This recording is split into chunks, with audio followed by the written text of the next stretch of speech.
Try again. Here it is. Good.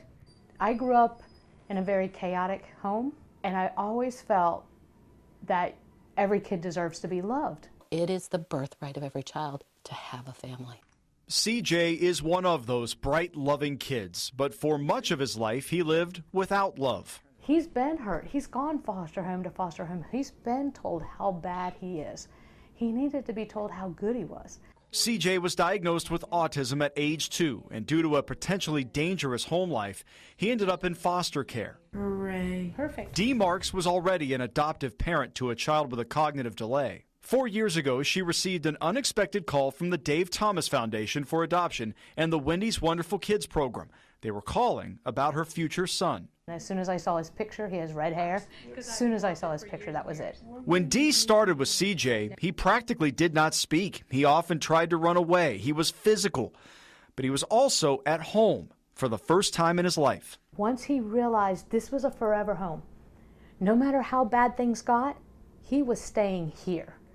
Mom was going to love him. She might be mad at him right at this moment, but Mom was still going to hug him and kiss him goodnight and read him a story. Of the more than 4,000 children currently listed in the Wendy's Wonderful Kids adoption program, more than 2/3 of them have a developmental disability, and finding homes for those children can be a massive task. We know that children thrive in families, and some children have more difficult circumstances. It doesn't mean they don't deserve a family. It means we need to find the right resources to wrap around that family. While autism can unite some families, it can tear others apart. For families facing severe, aggressive behaviors from a person on the spectrum, options are limited. The Elijah Glenn Center was a residential facility in Columbus, opened last year to serve families facing real crisis, but the center quickly ran out of funding, mainly because some parents would have been forced to relinquish their guardianship to the state in order for the child to qualify for federal funding. We have the capacity, we have the evidence-based treatment, and we have the expertise. So how can we create a funding mechanism that helps these families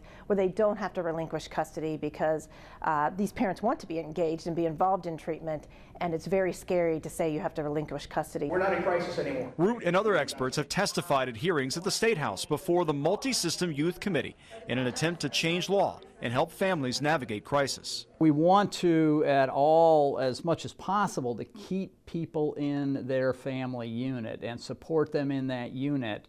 And that's why we know that to be successful, in some cases, people do need to come out of that family unit, hopefully for short periods of time. We think it is important, and that it's really important for their long-term success.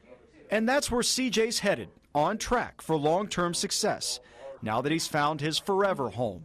It was just a fluke, but I have a lot of faith in God, and I think there was some manipulations going on there, because now I can't imagine my family without CJ. CJ is my family.